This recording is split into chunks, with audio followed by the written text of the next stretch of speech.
오수근의 한중일 삼국지.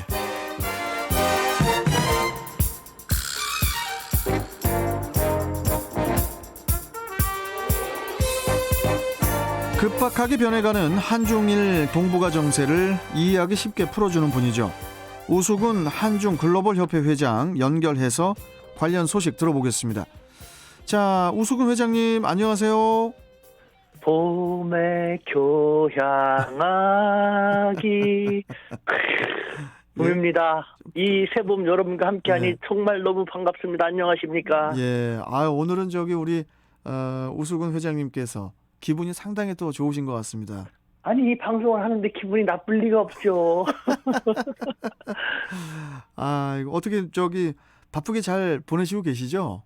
네, 덕분에 아주 유익하게 시간을 잘 보내고 있습니다. 예. 자, 그러면은 이제 회장님 본론으로 좀 들어가세요. 네. 올해 이제 몇 달 후에 11월에 인도네시아 발리섬에서 주요 그 20개국 G20 정상회의가 열리거든요. 이번 그 회의를 앞두고 중국이 의장국인 인도네시아를 설득을 하고 있다. 이런 얘기가 있던데, 바로 이제 러시아와 우크라이나의 전쟁 문제 언급을 좀 가급적 막기 위해서라는 그런 얘기도 나오고 있고.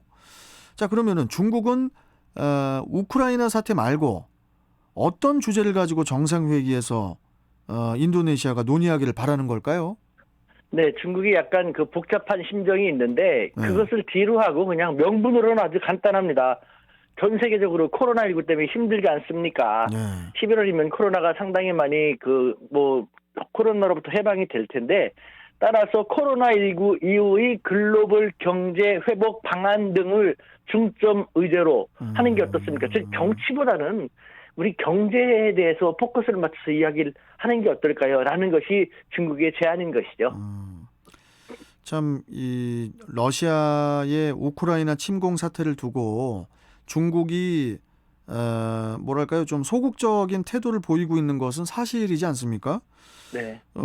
중국이 G20 정상회의를 약 9개월이나 앞둔 시점부터 이런 행동을 보이는 이유. 글쎄요, 다른 나라들로부터 혹시 비난의 화살을 받을까 몸을 사리는 그런 행동이라고도 볼 수 있는 걸까요? 있습니다. 그 중국은 덩치가 큽니다만 속이 아주 좁거든요. 좀 그런 면이 여러 가지 있지 않습니까? 그래요, 예. 자기들의 국익과 민감한 사안 같은 경우는 정말 자기를 못 알아봐 준다라고 삐지기도 하고요. 정말 흔히 말하는 그 밴댕이 소갈딱지라는 거 있지 않습니까? 그런 식으로도 그런 생각이 들기도 하는데, 지금 현재 러시아의 우크라이나 침략을 두고 중국은 러시아의 침략을 비난하거나 하지 않고 어정쩡한 입장에서 러시아를 두둔하기도 하고 또 우크라이나를 지원하려고 하는 그런 좀 쉽지 않은 상황 속에 있습니다. 즉, 우크라이나는 중국에 있어서 두 나라와의 관계를 고려할 때 차라리 언급하지 않는 것이 나을 것이기 때문에 우크라이나 사태에 대한 언급은 가급적 하지 말고 그냥 경제 쪽으로, 그럼 우리가 조금 더 경제 회복을 위해서 노력할게라는 모습을 보여주고 있는 것이죠. 그러니까 이제 중국이 이같이 G20 의제에 상당히 또 어느 때보다도 예민한 이유는 또 이제 올해 그 가을에 그 시진핑 주석의 산연임이 결정될 당 대회를 또 앞두고 있기 때문이라는 그런 분석도 나오고 있더라고요. 맞습니다. 아주 지금 중국으로서는, 즉 시진핑의 공산당 정권으로서는 올해 가을로 예정된 당 대회, 거기서 3연임이 완전히 확정이 되는 거거든요. 그러니까 무엇보다도 가장 중요한 것이 그것이기 때문에 그때까지는 중국 국내 문제건 국제 문제건 중국에게 불리한 일은 별로 일어나지 않았으면 좋겠다. 아무래도 소란스러운 일이 일어나고 골치 아프게 되면은 그니 3년이면 하늘이 노했나 봐. 지금 왕은 안 좋은가 봐. 라는 식으로 될 수도 있지 않습니까? 중국의 시진핑 정권은 바짝 긴장하고 있는 상태인 것이죠. 아직 그 정상회담의 의제가 이렇게 뚜렷하게 확정된 건 아니잖아요. 네. 중국의 이런 설득에 과연 인도네시아는 어떤 결정을 내릴 것인가에도 관심이 모아지고 있는데, 글쎄요, 이 중국의 주장대로 이 경제 회복과 또 글로벌 발전의 최종 의제로 이 글로벌 발전을 최종 의제로 어떻게 결정을 지을지 우리 회장님께서는 어떻게 보십니까? 네, 그것을 말하기엔 아직도 9개월 정도 남았기 때문에요. 네. 좀 시기상조라고 생각됩니다. 9개월 정도 지난 다음에 코로나가 정말 우리가 코로나의 영향으로부터 상당히 많이 벗어지게 되면은 코로나라는 것을 뭐 굳이 언급할 필요가 없을 것이고 그러면 안 되겠습니다만 또 다른 변이 형태가 나와서 코로나로부터 아직도 괴로움을 겪고 있는 상태라면은 국제사회에서 G20가 모여서 코로나 사태에 대해서 논의하는 것은 당연할 수밖에 없기 때문에 지금 중국이 벌써부터 저러는 것은 자기들이 모양새를 좀 스스로 좀 깎아먹는 좀 안타까운 행동이라고 할 수 있는 것이죠. 근데 또 중국 입장에서는 또 그렇게 해야만 할 수밖에 없는 상황이고 참 다 입장들이 있는 것 같은데요. 네. 자, 좀 주제를 좀 바꿔보겠습니다. 네. 조 바이든 미국 대통령하고 또 시진핑 중국 국가주석이 지난 18일에 전화 통화를 하고 우크라이나 사태에 대해서 이제 논의를 했습니다. 미중 정상이 러시아의 우크라이나 침공 이후에 첫 통화를 진행을 한 건데 바이든 대통령의 요청으로 이루어진 이번 통화 어떤 내용이 주요 골자로 오고 갔습니까? 네, 두 가지를 핵심 그 의제라고 말할 수 있는데요. 둘 다 그 미국은 좋아하고 중국은 껄끄러운 그런 의제입니다. 다름 아닌 러시아의 우크라이나 침공 사태하고요. 대만 사태인데요. 그 미국의 입장에서는 야, 그러지 마. 러시아가 침략한 거니까 정의롭지 못한 거니까 중국 너네 러시아 비난하는데 같이 G2로서 동참해야지 무슨 지원을 하려고 하고 있어. 라는 식으로 중국을 가지고 꾸짖는 그런 장면이고 대만 문제 또한 마찬가지입니다. 더불어서 미국은 중국에 대해서 행여나 이 상황에서 대만 문제 건드리려고 하지 마. 우리가 철통같이 대만을 지키고 있으니까 라고 어떻게 보면은 국제사회에서 중국의 면을 확실히 줄이는 위축시키는 그런 통화인데요. 여기서 한 가지 우리 매스컴들은 더군다나 서구 매스컴은 늘 얘기하지만 중국이 대만을 언제 침공할 것이다. 뭐 올 가을에 아니면 내년에 뭐 아니면 2, 3년 후에 말도 안 되는 얘기를 계속 하는 겁니다. 생각하십시오. 중국이 대만을 침공한다고 하면요. 정말 중국이 국내적으로 전혀 문제가 없이 가장 강할 때 그리고 아주 큰 문제가 생겼을 때 국내에서 큰 문제가 생겼을 때 그 관심을 해외로 유발시키기 위해서 국제적으로 어떻게 할 수는 있겠지만 지금 중국이 대만을 침공한다고요? 국내 문제도 너무도 힘든 일이 많은데 더군다나 대만을 건드리게 되면은 미국의 대만 보호법에 의해서 미군이 저절로 개입을 하게 되고 그렇게 되면은 쿼드라든가 일본이라든가 호주라든가 인도라든가 미국하고 동맹을 맺다시피 한 그런 국가들은 미국이 전쟁을 하게 되면 도와주지 않으면 안 되는 거거든요.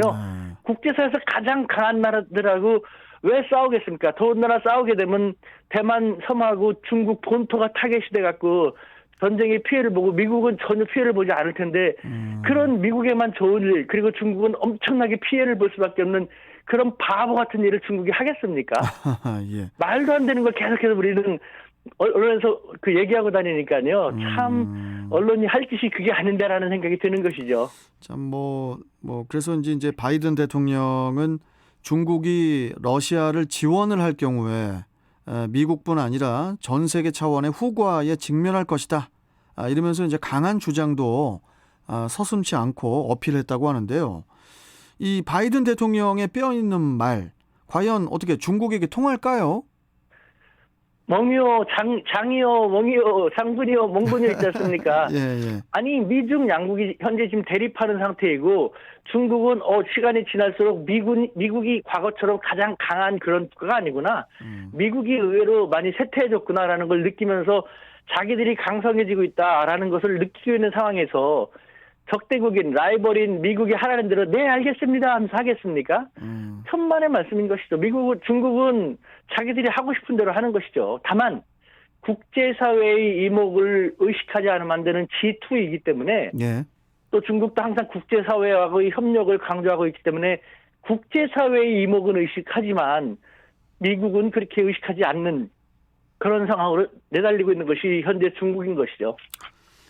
이번 미중 전화 통화에서 시진핑 주석은 우크라이나 사태에 대한 구체적인 언급보다는 미중 관계가 올바른 방향으로 나가도록 이끌 뿐만 아니라 세계의 평화와 안녕을 위해서 노력하겠다.